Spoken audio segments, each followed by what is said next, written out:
When I make these videos, I'm always bound to miss some things I could have included. Some of these things were left out of the original Heartstopper Deep Dive series because I didn't find them on time, or I forgot to include them or didn't deem them necessary. But most simply came out after I had already published the video they would fit into. So here's all that stuff and where I would have put it. I also omitted most talk about the music from the original Deep Dive series because I thought it would be too much and confusing to go into it along with everything else, but I got requests to talk about the music as well, so from now on I'll look into the songs more. There was a great lack of promo content for Season 2 due to the SAG-AFTRA strikes that were happening right in the middle of Season 2's promo season. As a British production, Heartstopper was not under said strike, but most of the actors refrained from doing any promotion for their work in solidarity with the strike. This is why a lot of content about Season 2 came out as Season 3's promo season was approaching, so there was no way I could have had that content on time for the original Deep Dive series.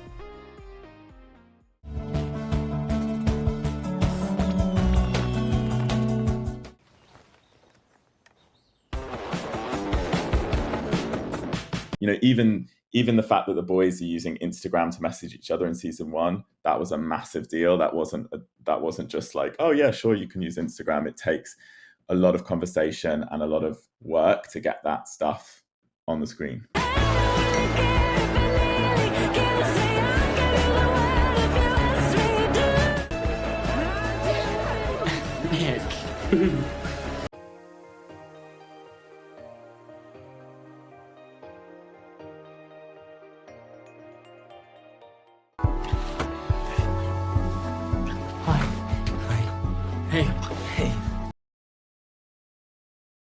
I have a boyfriend! Yes, we're all fully aware. And he's amazing.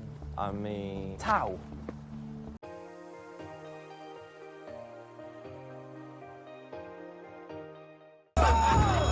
Happy Monday, true and grammar.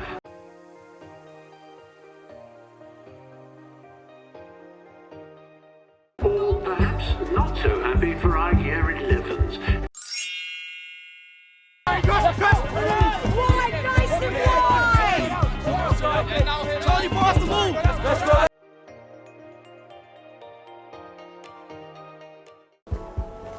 You should do what you want. Quote from animator Anna Peronetto. For those of you who are interested in the animation process behind Heartstopper, here's the short version. I knew from the scripts what the Heartstopper moments were going to be, aka the scenes that would require animations. Sometimes we added some at a later stage, sometimes we cut some out. For Season 2, I also had the privilege of making the storyboards for the animated scenes during the pre-production phase. When post-production started, animation is part of post-production in Heartstopper, I would translate the storyboards into style frames, creating a first visualization of what it would look like in the show, using still frames from the footage I was given. Once the style frames were approved, I'd move to animate the whole scene, and once that was finalized, I'd deliver the animations to the compositing and VFX team, which was in charge of putting all the elements together and adding color corrections and other effects.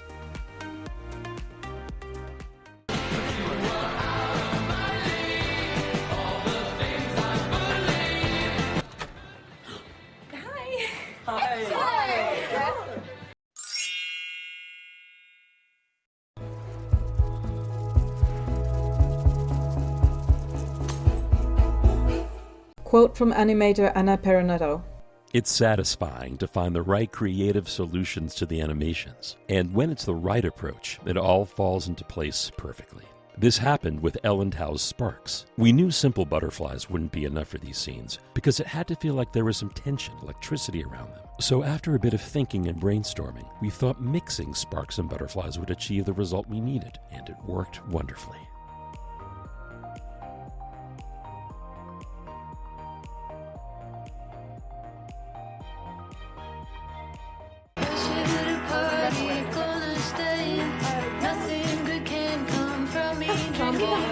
I'm so cozy right now. I'm gonna fall asleep so quick. Nick is banned from sleepovers from now What? on. Yeah, there will be no hanky-panky in this house. Please don't say hanky-panky. The mums, thank you for telling me. The dads, there will be no hanky-panky in this house. I love this. I love that phrase. Can we not say hanky-panky?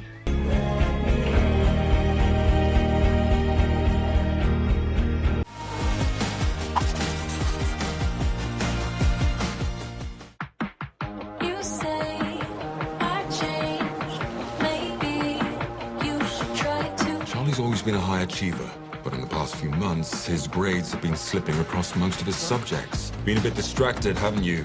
Another thing you're in is Heartstopper. Yes. I'm in it very briefly. Very briefly, but if your character wasn't in it, there would be no Heartstopper. This is what I keep telling people. Thank you, Alice Osman. What is it like being a part of Heartstopper? It's really lovely. Yeah. It's incredibly lovely. I guess from a point of view of career, those little blips have been life-changing, really, in terms of my career and like the response out there, because Alice Osman's books are just so incredible and so huge, which I had no idea about when I went up for it.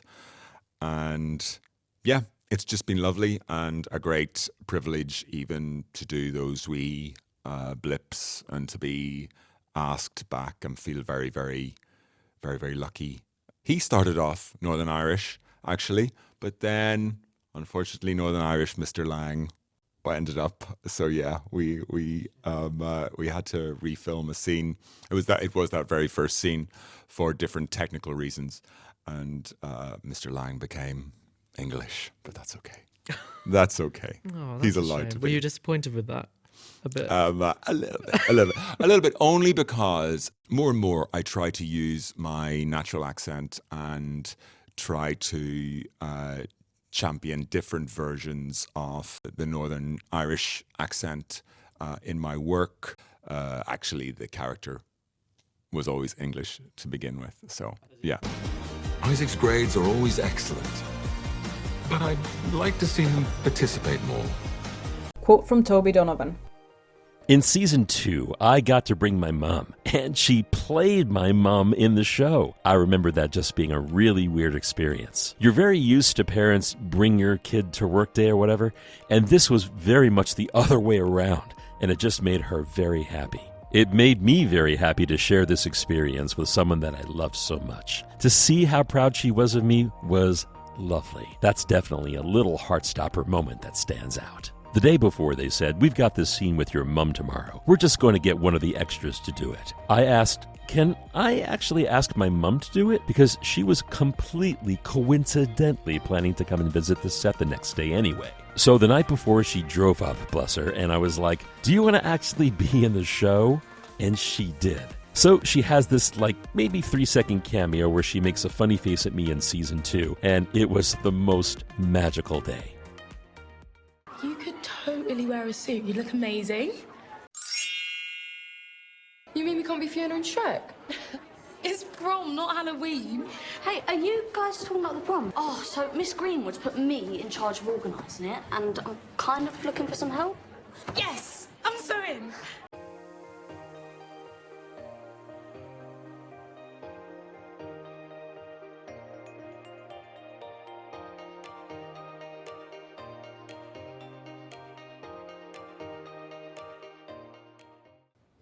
Charlie thinks you're this perfect boyfriend, but you are just the same as me. Sebastian's standout Heartstopper moment. In season 2, me and Kit had some scenes together, and I think he's just like a phenomenally talented actor. And it was just really exciting to get to work with him in like a more one-on-one capacity, because we didn't do that in season 1. And you can kind of know that your friend is a talented actor and that you're friend, and you can be blown away and like... Yeah. I feel like genuinely really proud of all of the Heartstopper cast. We really weren't expecting Heartstopper to find the audience that it found. There was just, I think maybe the first screening we did, there was just something very exciting, because just this thing that we made that we loved that was suddenly tumbling out into the world. We'll call it paradise. I'm not gonna lie, this is kind of making me feel more nervous. My application days. I'm Naomi, by the way. I think with Heartstopper, it was a once-in-a-lifetime opportunity, and that's the thing. It changed my career path completely, because I always wanted to be an actress. I did drama in school, but again, my teachers are always like, "There's no trans roles happening, so kind of give up on your dream, basically."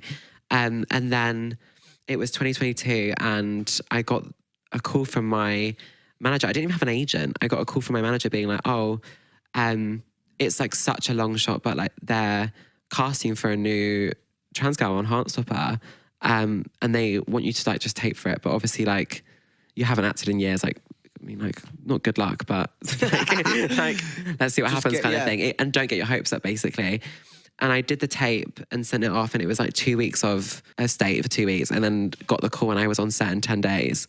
Such a quick turnaround. Yeah, and I couldn't share it with anyone. Yeah. That was the crazy bit, is it sort of took me out of the whole influencer world. I am still an influencer, but actress is now part of that. Mm-hmm.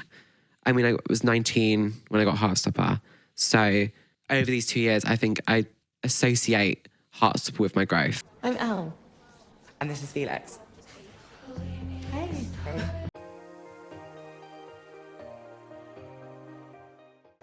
I just hate being at a regular school. Like, everyone knowing you as the trans girl. Here I could just be Naomi. Do you know what I mean? So I got this sort of brief of like, Naomi is this confident, cool girl. Yep. And I wrote down, what does confidence and coolness look like to me? And how would I portray that? And if I could take myself back years ago to being in school, and how I would have acted if I felt like that, and how I would have walked around, and how I would have, spoke to people, and how I would have like come across to people. I think that was like a big thing of sort of putting myself in. Because I think when I have so much trauma about school, I think it was quite a big shift. It's triggering, isn't yeah, it, because it's not like it's paying someone that's completely different to me, but also for a reason. And it's not like I'm playing like a serial killer where I have no attachment to killing anyone. So it's quite, I can go into the role quite easily because it's so different to me, whereas this is so close to home. So it was weird, but I think it was just kind of being who I would have wanted to be. And that's what I tried to come across like in the show, which I hope came across. Definitely, yeah. People always ask me like what I see in Naomi, how am I similar to Naomi? And I think she was kind of the person that I wish I was at school. And it's really weird we filmed in a school, so going back to school and... Yeah, that must be weird. Yeah, that was really weird. And also because all my experiences of school were hell and horror, so I went back like, God, this would be terrifying. And going back and kind of being this confident, cool girl that is giving the advice is so not me. It's so not what I was in school. So it's so interesting kind of being a bit of like your alter ego. And, I've gone up for roles that are so different to me, and it's kind of nice to sort of put on a persona and have fun and do your thing. And I love it. I think it was really interesting to be someone that I wasn't in school. And your exam starts now.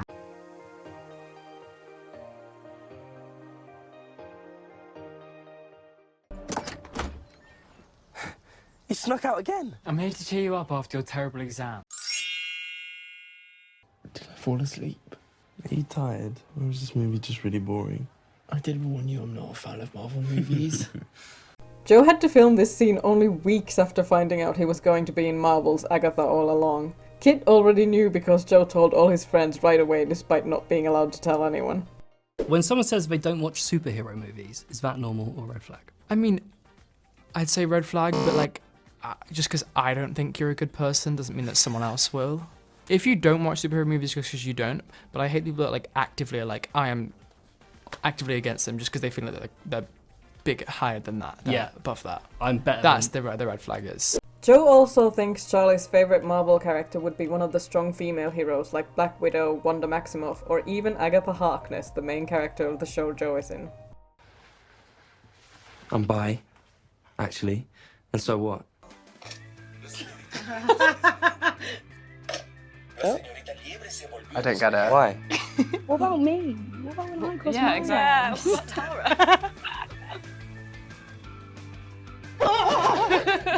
I'm dancing on.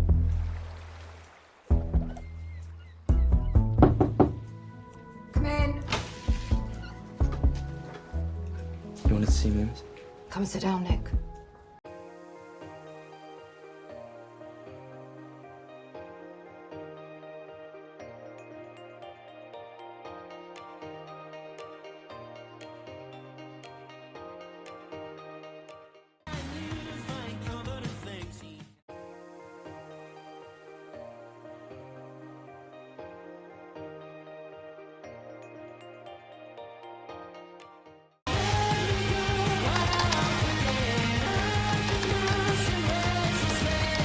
Paris is basically like a 5-day-long sleepover. You're gonna be so annoyed with me after that.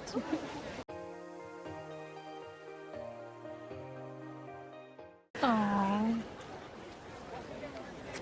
I love you because of how annoying you are.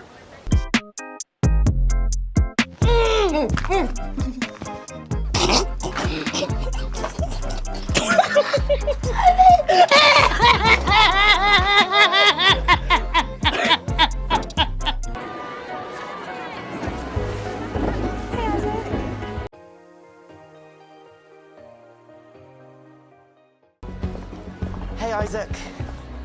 Oh, hi, James. I was just thinking, did you want to come to that end of exams party tonight? Then I did the audition, obviously meeting Tobie before in season 1, so it was nice, it felt comfortable. Did the audition... Just over Zoom? Over Zoom, yeah. And it was three scenes. I had a bit more to say this time and I felt good about it.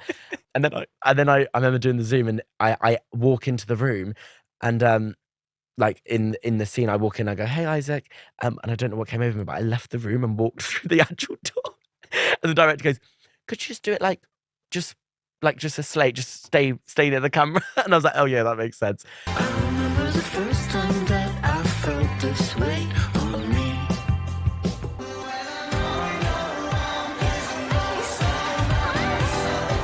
This definitely isn't legal, is it?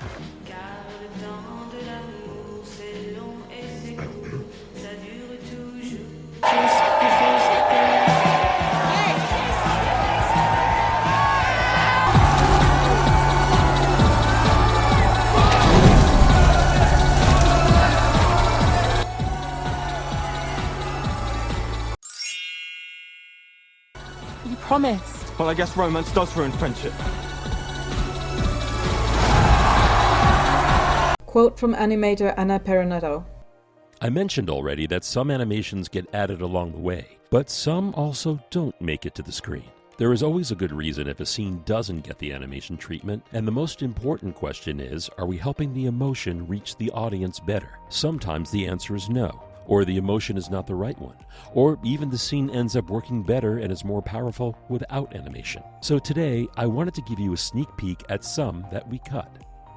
After Elle and Tao's first attempt at dating, their relationship starts to feel unstable. The tension reaches its peak as they arrive at the party in the woods and they have a fight.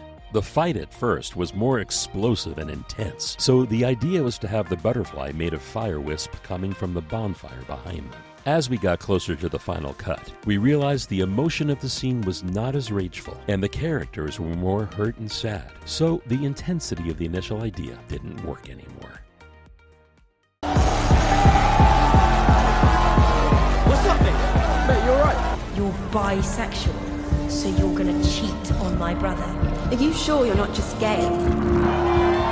Quote from animator Anna Peronetto. We have darker moments in Season 2, and in this one, Nick feels feverish and overwhelmed by expectations. This scene was supposed to be only texture at first. We added the writing in a later pass to highlight the weight and reasons for his worries.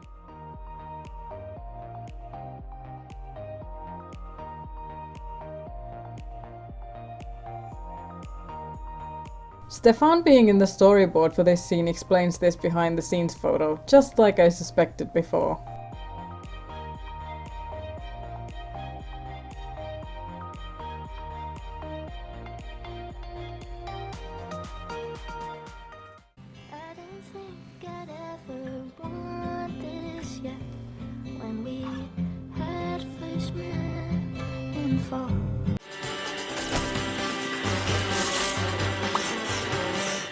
So excited. What are you reading? Things are on. Quote from Tobie Donovan.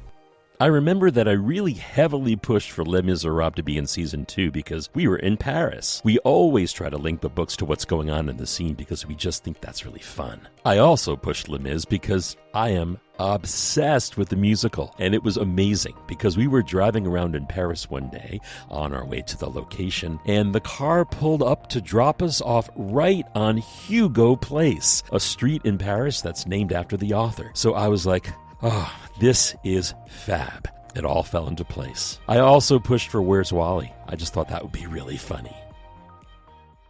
Is everyone ready to leave for Paris?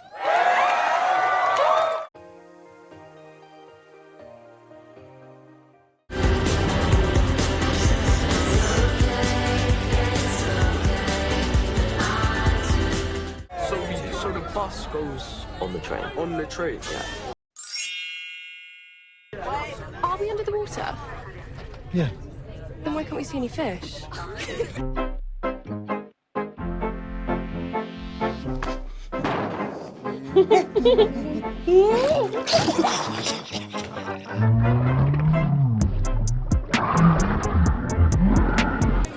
Elle, do you need a hand? No.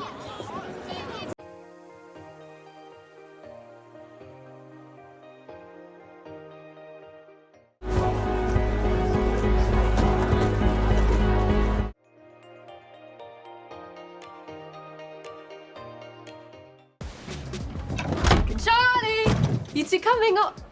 Oh, you're being gay. Good job. Carry on. Oh, you're being gay. Carry on. Good job, Carry on. It's one of my favourites. You're being gay. Good job. Carry on.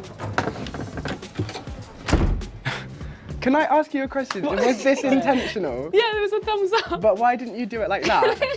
It was like just a little one. I just have a little fun. Darcy's shirt is kind of in the non-binary flag colours. Stay in groups, please. No less than 2 people. Hi.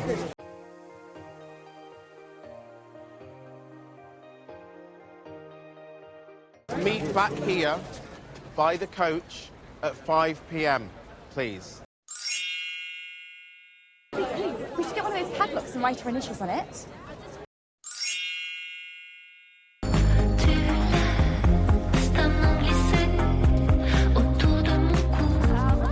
Est-ce que je pourrais avoir 2 bulles de glace au chocolat s'il vous plaît? Ah oui, bien sûr. How are things between you and Nick? Really good. Why? Does it look like we're not okay? It looks like Nick is so in love with you. It's a bit unbearable to watch sometimes. I'm jealous of you and Nick in some ways too. What? Why? You actually talk about your feelings. Boom! Bang. What? Isn't it like you guys speak openly about your feelings. Yeah. And I feel like Darcy doesn't as well. I think I'm exposing myself as being a massive Heartstopper fan. I'm exposing myself as not knowing any of these. Yeah, same. You both talk about your feelings. Absolute disaster! Jonesy. Shall we go and sit down there? It's a better view.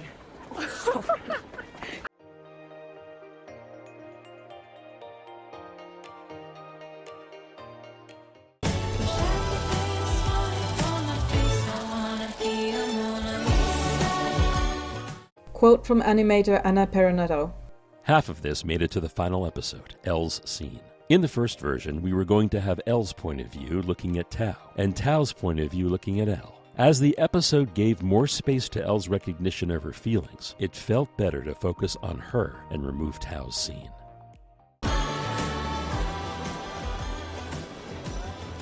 This was filmed at Place du Tertre, a tourism centre of Montmartre, with many shops, cafes, restaurants and street artists.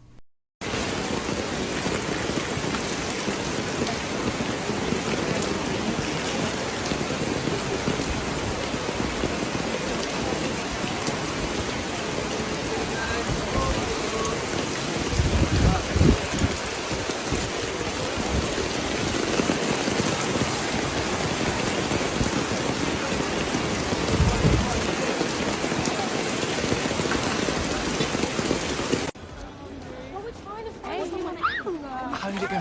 Fine. We're totally back to normal. It's like he doesn't even want to hang out with me anymore now that we're dating. All he cares about is having a girlfriend.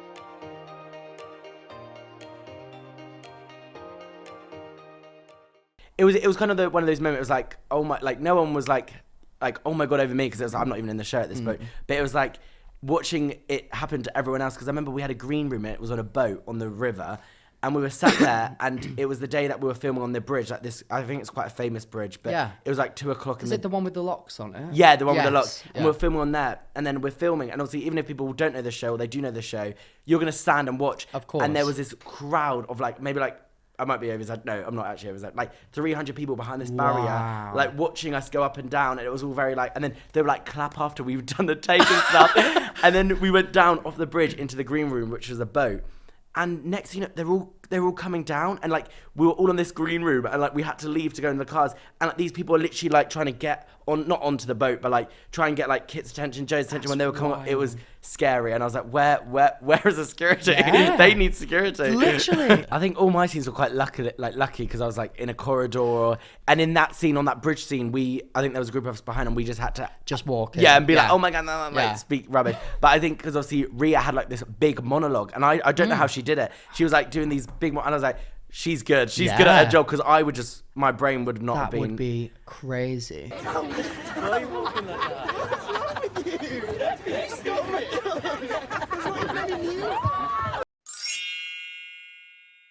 Your energy's off. You're not mature, and clearly you have some issues that you need to resolve before you're ready to be in a relationship.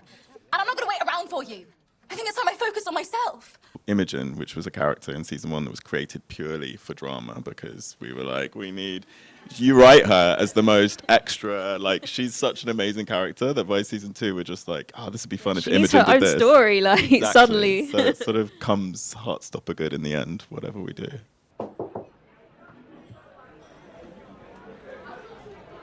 Hey.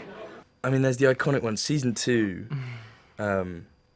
with in Paris with Imogen, and our director Eros in season 2, he basically said something like, okay, we're gonna do it again now. I think it was to Imogen, or was it to Ben, where he goes like, you're like, nobody loves you, like you don't have any friends, nobody loves you, no one has ever really loved you, and then action. And it's not normally like that on Heartstopper, obviously. So that was, I think we were all a bit like, oh my, like it's Heartbreaker. Should we call right now? Yeah. Yes, exactly. Yeah. Which we do get quite a lot. We do. I love being stopped in the street and go, oh my god, I love heart wreckers. Like that stuff is amazing. Heartthrobbers. Yeah, heartthrobbers. Oh, you really, my heart throbbed. Yeah. Like so much. Yeah, it's brilliant.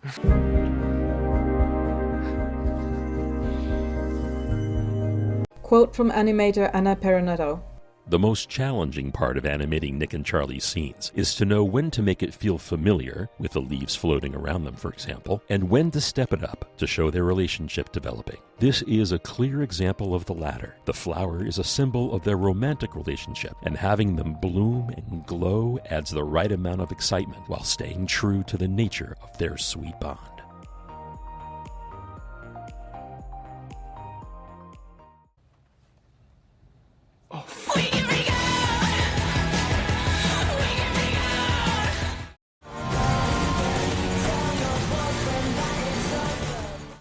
Nobody really cares.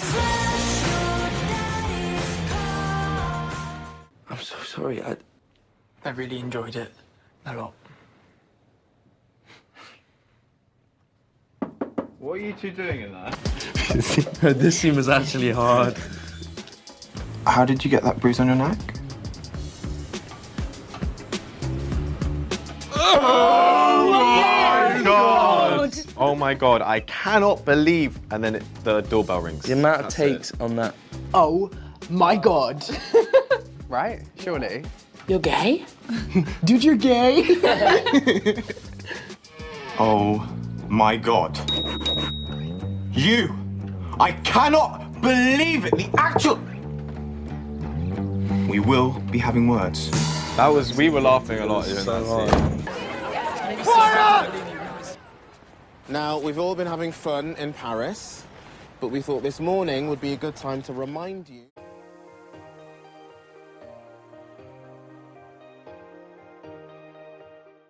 Sir, I don't want to go with Nick Nelson. I don't give a rat's ass, rude boy. Grow up. How much is it? Oh, of course. Sorry.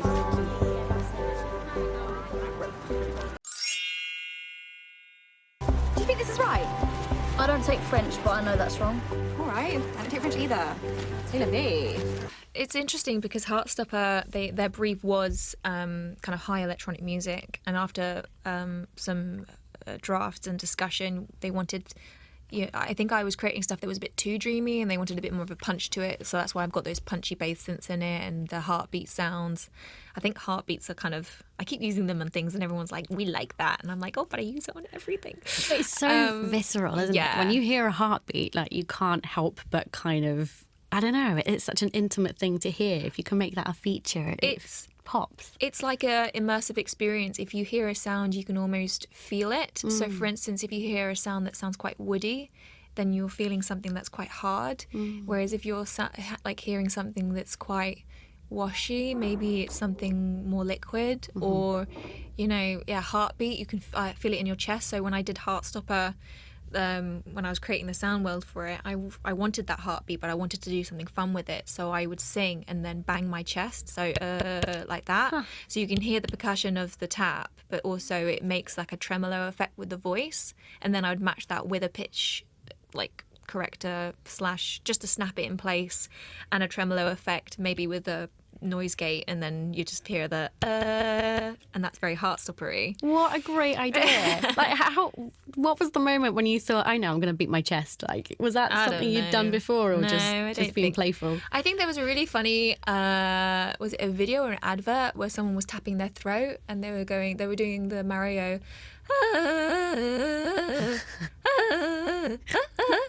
and I just thought that's really fun, but this sounds a bit silly. So if I just take it lower, then it will sound cool. I mean, I'm probably not the first person to think this up, so I'm not going to claim it.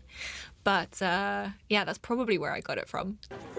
Like, come on, Harry, where's your basic human empathy? I can't believe that output, boy. So stupid, everybody thinks it was me.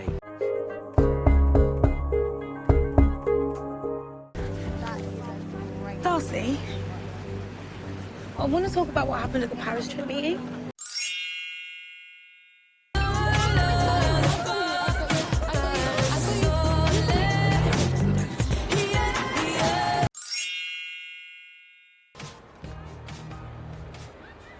Smiles.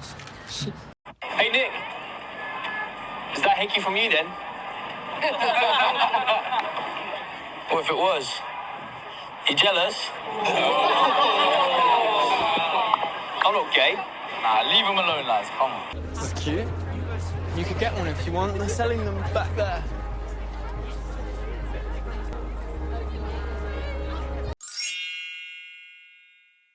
One thing that I've always wanted to ask, like a proper actor such as yourself, when you're doing like behind the scenes stuff like that, like not behind the scenes, sorry, where you're not like at the forefront of the scene and you're all like pretending to talk with each other.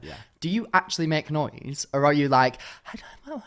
So in some takes, their director will be like, make noise, stay silent on this one, so they have a bit of both. But a lot of the time we can just speak because they're mics as well. Okay. But yeah, a lot of the time we're not very professional. We're like, we have like these fake phones, and we're like, I mean, because we're like playing kids as well, so it's like it's probably still being playful. Yeah. And we like do like these like filters on Snapchat, taking pictures of each other while the camera's rolling. But yeah, because they don't make our mic live, we can speak, but the people whose action it is, their mic's live. But then obviously ADR after, they could see like my mouth move, and they're like, can you try and work out what you were saying there? And I'm like, and you don't know what you're just saying, like, oh my god, yeah, oh. Probably saying like TikTok references. Yeah. Do I look weird in this filter? Like those are random things, but I love them scenes. Like when you find out you've got a day of like 4 of those, you're like, this is gonna be a fun day, because you can just do like it's just chill. You're just chilling with your mates, basically. Yeah, in the background, just like, ooh, when's lunch? Like you literally talk about lunch sometimes. Hey, I'm Tal. Charlie. Cool. Do you like Radiohead? Yeah. Alice was asked on her Tumblr, Chronic Introvert, about why Radiohead was chosen as the band that brought Tao and Charlie together. Her answer was that it's a band she personally likes a lot. Guys, I gotta get a selfie with it. Look, everyone pose for me now. Wait, that's the Mona Lisa. That's it. It's rubbish. What? Darcy, it's art. The move across the Mona Lisa scene. Yeah, I remember that wasn't there. Complete green screen. Yeah. It was just in a on our last day. Yeah. I made a mistake here in the original episode 5 video, and I already tried to correct myself later on in the series, but I'll repeat it again just in case. This painting, Caravaggio's Supper at Emmaus, is not in the Dulwich Picture Gallery, where the teachers and Charlie fainting scenes were shot. This was shot in the National Gallery in London. I got it mixed up because of the red walls. Sorry. You don't have to understand your feelings completely to know that you like something. I was literally laughing so much you can see my face. I'm like crying. You don't have to always have figured everything out. You can just... Why are you guys looking at me? I didn't see that. I know. Okay, wait, go back. You can just feel. You can just feel.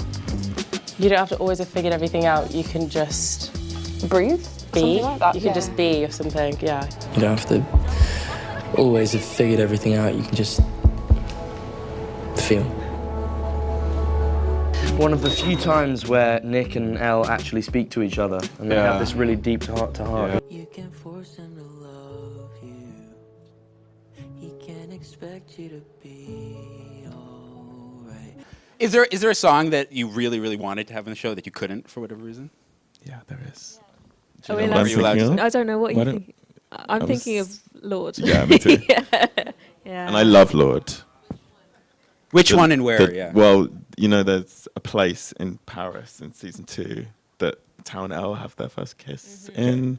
Are we not? You know the season's out, right? Like, are we not allowed Yeah, to say no, it? I'm being coded because I want to. It's fine. The Louvre. Yeah. We wanted that one. Oh. We wrote a letter. And everything. We wrote a letter. But we still love her. It's great. We do. We do. But if you fall in love with a girl. Quote from animator Anna Peronetto. This scene for me is undoubtedly one of the most iconic. It's subtle and yet so powerful. At the storyboard stage, the butterfly would take over the whole screen surrounding Elle and Tao, with pink textures and painted butterflies. But then the vibe of the scene turned out to be slower and sweeter, so we toned it down to match the mood. The butterflies are the symbols for Tao and Elle's relationship, evolving and changing as their bond deepens. So we knew that using the butterflies in a new way was the way to go, and given we are inside the Louvre, they had to be painted.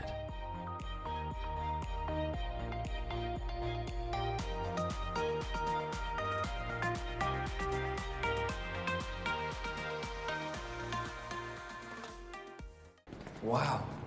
Yeah. This is so... Paris, of course, was a change to all the sets and studios kind Yeah. of here. It's really, and quite nice. This one in the Louvre was great because the Louvre was closed, and so it was literally just us in there. We had an hour. We had an hour from that, all of that stuff. Yeah, me butchering French. All the people in that scene aren't real, which always baffles me because they look so real. Yeah. They're all like not there. Oh, okay. It was just really us. quite good. Oh, it's my dad. Sorry, I better... Your dad? Hello, Papa? So I missed it originally, but Stefan doesn't actually say anything about where or when they were going to meet in their phone conversation. Thanks to Noémiette for pointing it out and translating the phone call in my comments. Ouais, ça va? Je suis au Louvre. On se voit cette semaine? Ah, sérieux? Non, ça va? J'ai pu le faire? Ok, à bientôt. Bye. I said I'd meet him in a cafe in 20 minutes. When?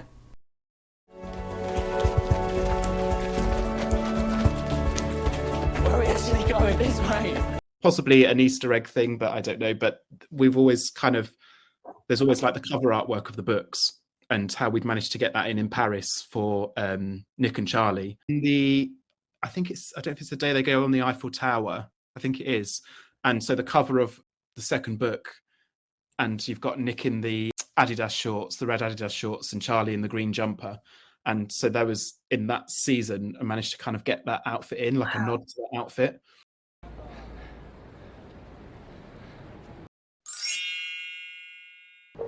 You'll never be the same. You'll never be the same.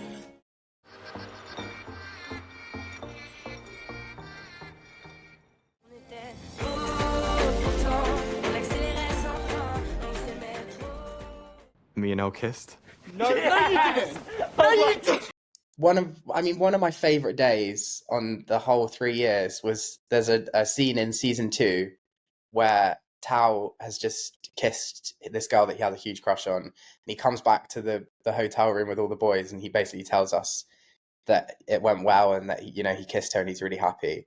But there was just something about that day that we just we could not do it without laughing. All of us were in such a giggly mood, and just basically trying to mess up everyone's shot. And it was not our most professional moment, but it was so much fun. And I think it must have been a Friday night, end of the week. We were all a bit overtired. But that was one of my favorite memories of just being really silly with my friends. Boys. Holding hands is a very intimate thing as well. So when you were talking about the scene in Heartstopper, I was like, ooh, I feel like almost those moments are much more important. I think so. All the moments where they're about to kiss but they don't. Yeah. That's the beautiful moments. And when you get to do those kind of moments, you're like, that's what it's all about. As an actor, you're like, Yeah. Even doing it as an actor, it's just fun. Past 11. Should be in your room.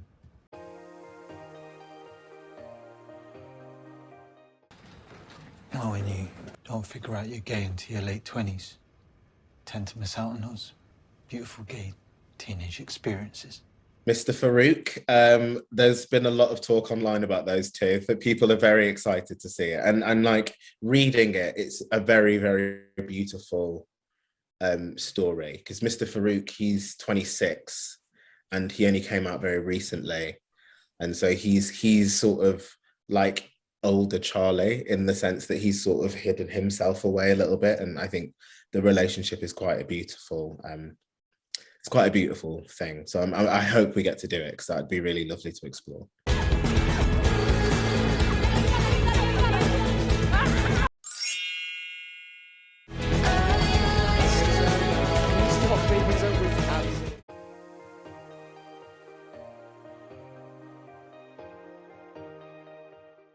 There, we had just shot at the bookshop. Yeah. It was a very funny day. We kind of got there at a ridiculous time in the morning, and we're all just half asleep. And then there was a piano in the bookshop upstairs, and Will started playing it. And just kind of sit there and go, wow, we're sat in this bookshop in Paris, and it was very, very special.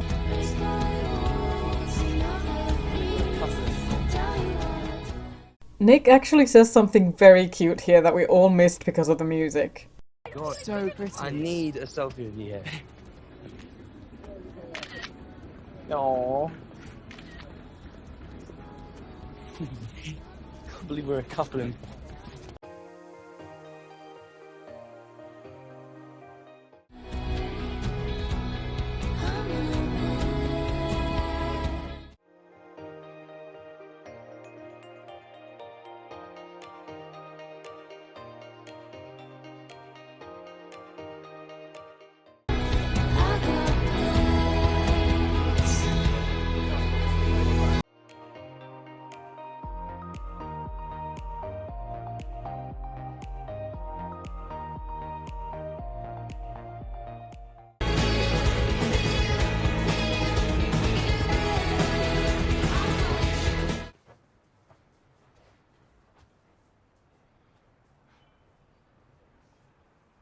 We didn't actually shoot it in Paris. It's in a school hall in Slough, just far less romantic, and it was freezing because there's no heating.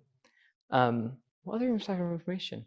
That day, I think we had just shot a scene with me, Kit, Will, and Tobie where Towers just kissed Elle for the first time, and we were all giddy, and we thought they were going to cut the scene because we were all sort of misbehaving and sort of laughing and joking, but it's a great scene. I think we filmed this scene just after that, and I could see the still a giddiness on everyone's faces.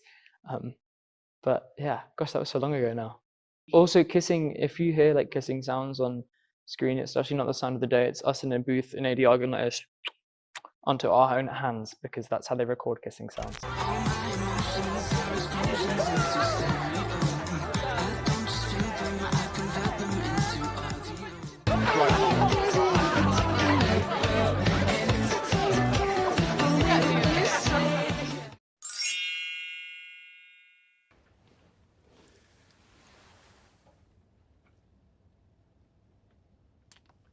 Quote from Tobie Donovan. Throughout the season, there's a bit of a will they, won't they with Isaac and James, and we share a kiss. And that is a scene that I'm really proud of. We lay the groundwork for that to happen, and so people are kind of anticipating the kiss. And the moments right before it are really youthful and sweet and tender, and you really want it to go well, and then it sort of doesn't for Isaac. Bradley was really great that day. He brought his A game, and so I was trying to match him, and I think it reads really nicely in the show. And then I had to do a kiss scene via Zoom. Oh, I wow. went, sorry, I've never done a kiss scene via Zoom. How does that work? And they went, just feel it. And I went, okay. So I went, and then I just then felt it. And I was like, I'm not going to put my lips on the camera because that's so embarrassing. But I did that scene. It went really well and I felt really happy about it. Then the next day they phoned me and was like, it's yours. And I was like, oh my God.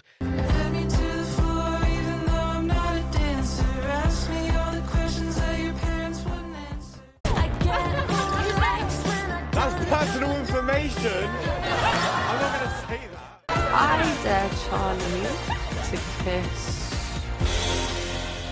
James. Can I do a truth instead? Okay then. Who gave you the hickey? What? Can we just move on from this? Oh my gosh! She's bald! Damn. You lot are kind of messy, I'm not even gonna lie. Ooh. Also, I just got a haircut. What do you guys think? I'm even more bold now, but it's a conscious choice. You get me? Like, I like it like this. We're dating. Oh my God. Quote from animator Anna Peronetto. At the storyboard stage, there was supposed to be an animation when Nick comes out to his classmates during their trip in Paris. The scene came out so well, and the performance was so genuine, that adding the animation didn't feel right in the end. I'm sorry to ruin this very lovely moment, but I think I'm gonna be sick.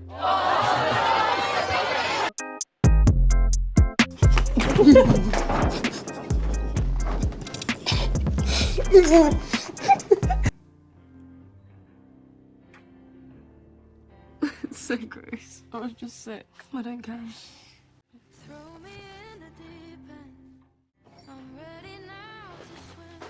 Cute. Just hear me out and you might understand.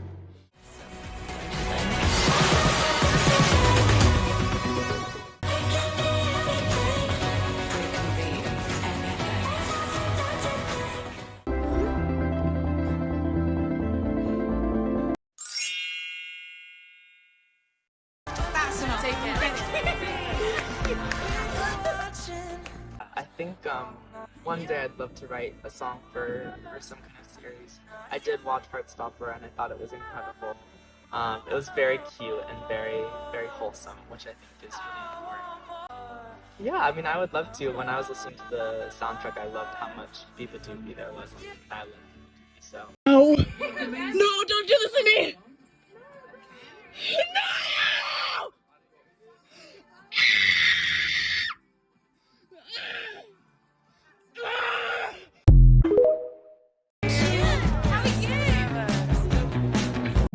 But again, I think we've grown her up throughout the seasons, but also definitely there's a point where you're trying not to age them too quickly. And I think season one, like we dressed everybody quite young. Season two is kind of a turning point, but you're kind of trying to be careful not to do it too quickly. Yeah, So I and think when we glimpses into see- their personal life outside of school, so you get those little Yeah. glimpses of their I style. think by the Right. time we did the queer exhibition and everybody was slightly more transformed by their experiences in Paris and like a bit more confident. And Oh, for sure. Tara's was one of the outfits that originally, I think the thing I had planned would have made her older quicker. And I remember having a conversation with Alice, and that was something we then, before we started filming, we decided to change that for something else. Right. And I think that's really great in hindsight how we've done that. Otherwise, you have to have somewhere to go for the next season.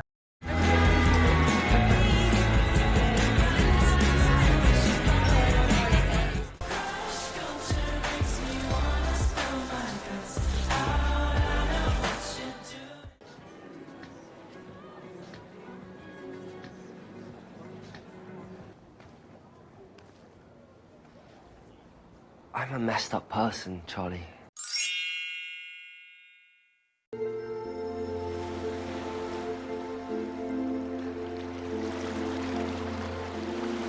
Quote from animator Anna Peronetto. Let's give Ben a welcoming rainbow wave carpet and see if he takes the chance to change. Unfortunately, the answer is no. He's not ready, and who knows if he ever will be. I loved the concept for this scene. He's welcome as long as he's willing to accept himself. The struggle at the end of the day was within himself. It's not with the outside world or other people. The Rainbow River is showing him the way, and he walks away from it.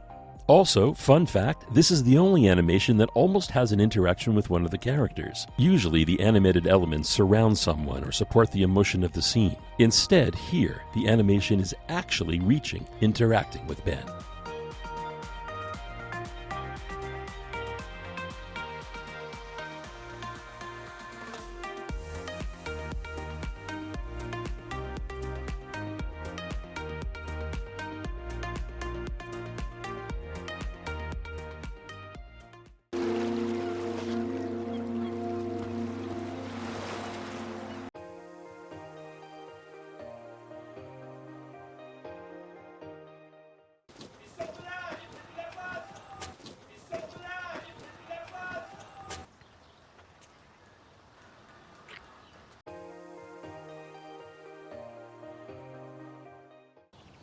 He's not a very good dad, is he? No, he's not. What you got to work with her in season 2? Yes, season 2 I got to. Are there any memorable moments of working with Olivia Colman that you can She's just such a pro. She's so like polished, and you know, I don't know, she just switches it on. There was one scene where we were stood outside on like leaning on a wall, and we were just chatting and laughing, and then she like starts the scene and she's like all emotional and in it, and I was like, I just don't know how you do it. But she's great. Bye, Dad.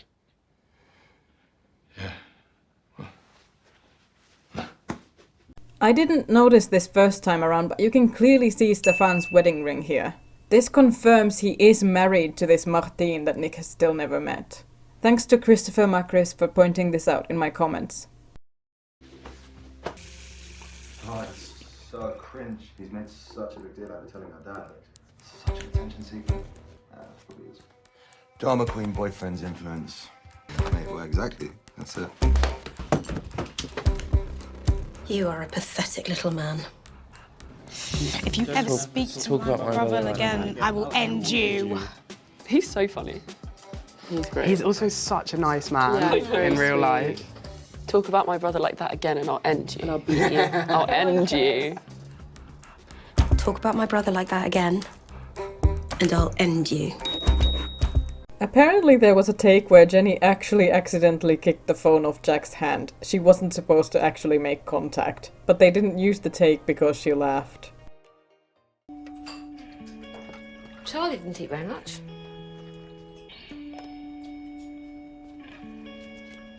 Even season 1, we have always talked about Charlie's eating disorder and how that would progress, and it's always been like that. If you look back, it's always peppered in there. Some places, like whenever he's stressed, he doesn't eat, or you can notice on his plate there's, in the dinner party scene in season 2, he doesn't eat any. It's like it's always been there, so it's always, I feel like, been a part of the character that I've tried to always embody. Yeah, I think when you're doing those things, it's just about being truthful and honest and trying to do the best you can. You can't ever do everything right or please everyone, so that you, as long as you please yourself, and that's all that matters, really.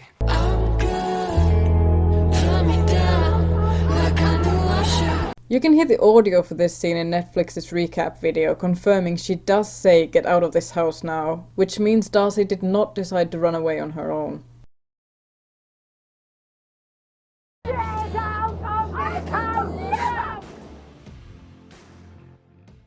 Quote from animator Anna Peronetto. Overall, Heartstopper is a warm show, and it feels like a big hug. But the more we get to know the characters, the more we see their struggles. Scenes like this one are heartbreaking, while also being interesting to work on. I found myself enjoying working on the darkest moments as much as the sweetest ones. I am sure a lot of people out there have to deal with family members like Darcy's mom. It can be scary and lonely, but more often than not, the true family we find in life are the people who love us for who we are. Fun fact, at first we weren't sure if we wanted to show Darcy's mum or keep it more as a concept/fear, The storyboard worked quite well, but it also felt too monstrous and it was steering away too much from reality. The best choice was to keep it more grounded, more connected to a real experience, but enhancing it with the buildup of a suffocating toxic fog.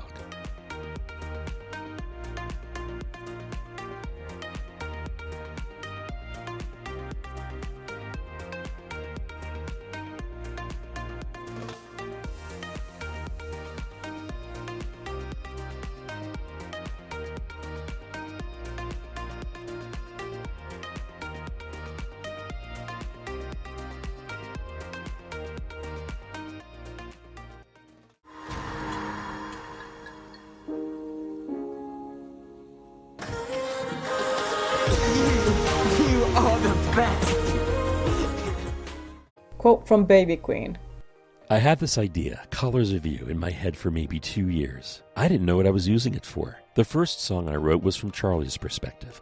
This one's from Nick's perspective. And I was trying to get into the headspace of that character. I feel like I can really relate to Nick because I'm bisexual as well. And I also had the same journey of going on the internet, the Am I Gay quiz, all of those sorts of things. There are a lot of parallels between his character and me. I was trying to think back to times when I felt like I was really in love with someone. Your life is one thing before, and this person walks into your life, and suddenly you see color. I didn't intend for it to be a pride song, and then afterwards I was like, damn, this is going to become a whole thing.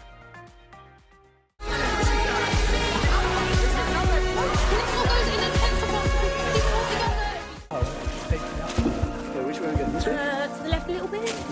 Hi.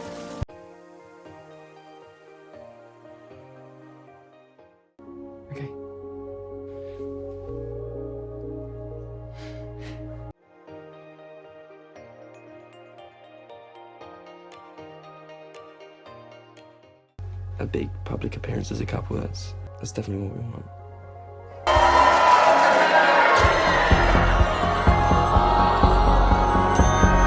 Quote from animator Anna Peronetto. Prom. What's a teenager's school drama without a prom? I am from Italy, and we don't have prom, but I was nonetheless excited when I found out we were getting a prom episode in Heartstopper. This storyline is new, it's not in the graphic novel, so it opened up a whole new conversation on what elements/animations could go well with this setting.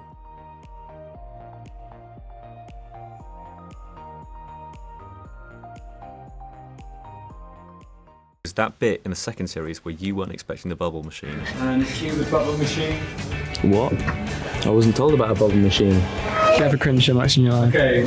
Just enjoy it, Joe. I'm enjoying it. I'm enjoying being this close to you. Full cheese. On a scale of 1 to cheese, you are cheese. I'm so glad you noticed that because I feel like a lot of people saw that blooper reel, and I think the bubbles start coming in. They're like, all right, cue the bubble machine, and I just go, what? And no, I don't think anyone quite got that, like, but I think that's like prime humour. Yeah. Genuinely, I every time I watch it, I laugh at myself, which is slightly pathetic. So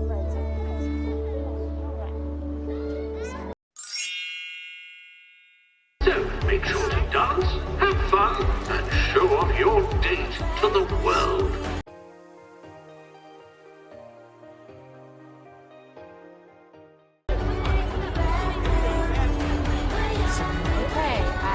I want to believe in romance.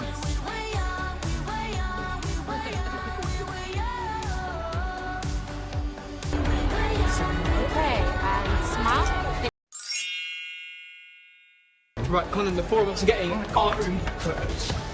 Like good old days. Yes. No, but.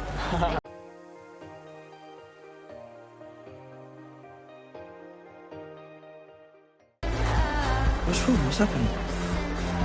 I don't think she's coming.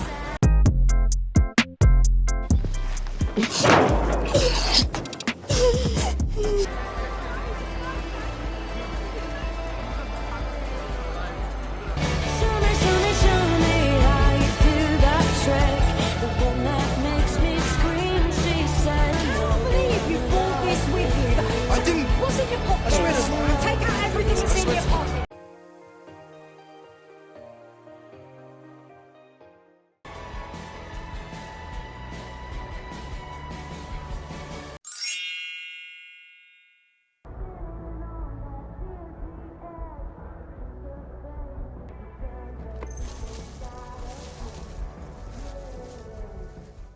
Isaac isn't even in the graphic novels because his character called Aled, that for a sort of slightly complex reason, Alice didn't bring into the TV adaptation and created a new character. And so it felt like we had a bit of a blank slate there to sort of bring in a new storyline, just specifically for the TV show. Amazing. So I'm glad that worked. For sure, yeah. What was the decision then to kind of make Isaac's character asexual? Was there kind of, I guess you have to kind of have equal sensitivity in addressing the matter? Yeah, I think it's always something Alice had spoken to me about, is that she wanted to have asexual representation in the show. And so we kind of thought from as early as season 1 in casting Tobie that was sort of the route that we take that character in. And I think, Alice did a really, really brilliant job of trying to kind of show an active and engaged story there, especially in a show that, like, part of what can make it tricky sometimes is that Nick and Charlie take so much focus, but we have this amazing ensemble cast and all of the actors are so good. And so working in the Townell storylines and the Tara and Darcy storylines, or Imogen or Isaac or whoever, is tricky because there's only so much space in a half-hour show. But I think what Alice does really well is like take a small amount of screen time and make it very, very meaningful. And so, yeah, that was a real happy outcome with the Isaac character. Yeah, I want that too. I mean, David and my mum were out tonight, so...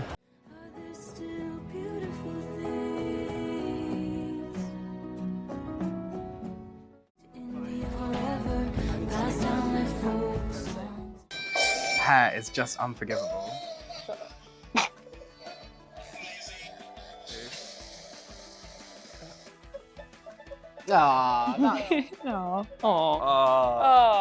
Cuddle. Give me a cuddle. Yeah, what we rate that out of 10, guys? Warning. Warning. Wild tonal shift. I used to cut myself sometimes. I misspoke here in the season 2 episode 8 video. I said this was happening when Charlie was 13 in year 10 when I meant to say year 9. I just never noticed I said the wrong school year. Can you promise to tell me if it ever gets that bad again? I hate watching myself. I think you're always gonna hate it, and especially if it's a scene that you think you're gonna like, you're gonna hate it anyway, so then you're gonna hate it even more because you thought you were gonna like it, and then so it's like this circle of bad. Yeah. Is there a particular scene, obviously, that of the 2 seasons that have come out so far, that is a personal favourite of yours? The end of season 2, I think I've only watched it once, and I don't want to watch it again because I don't want to, the memory in my head of it is that it was quite good, so I don't want to ruin that, which I know what would happen. It's like if you have a favourite meal at a restaurant and then you go back 6 months later and it's never as good. So, yeah. I just don't want to annoy you or burden you. I don't want you to think I'm some fragile, broken mess. Like you need to fix me. I would hate that. And what was it about that scene then? It's always fun to do a bit of emotional acting. It's always fun to act sad. Is that bad to say? I don't know. No, it was fun, and I feel like me and Kit it was just fun to do.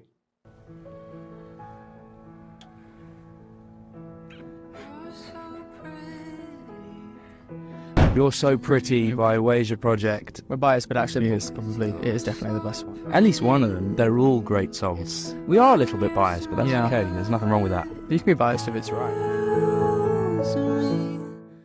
It's not underrated at all, but I think one of the most moving moments in the entire show is You're So Pretty by Wasia Project. I think that's my favourite song that's been in the show.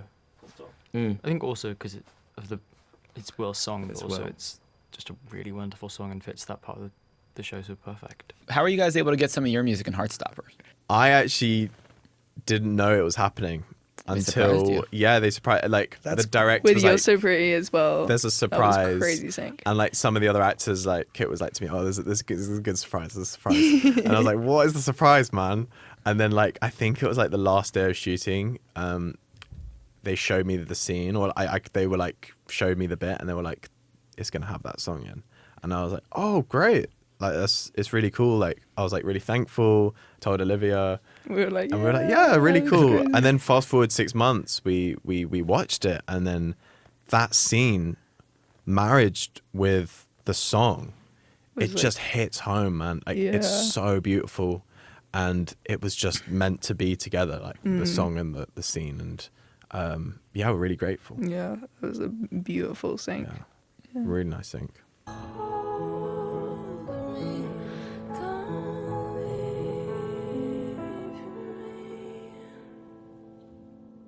Thanks for watching all the way to the end. I'm sorry it took so much longer for me to finish this video than intended. I got really stuck and unmotivated with this project, and I'm just happy it's finally done now so I can properly move on to Season 3. For those of you wondering, yes, I'm working on my deep dive series for Season 3. I will be aiming to keep my usual schedule of about half a year to get the videos ready to post. This is in part due to how long it takes to research and edit them, but also, as you've seen here in this very video, because it takes a while for the material I need to come out, and even still I inevitably miss things that get posted way later, and then I have to make another video like this. Hope to see you then!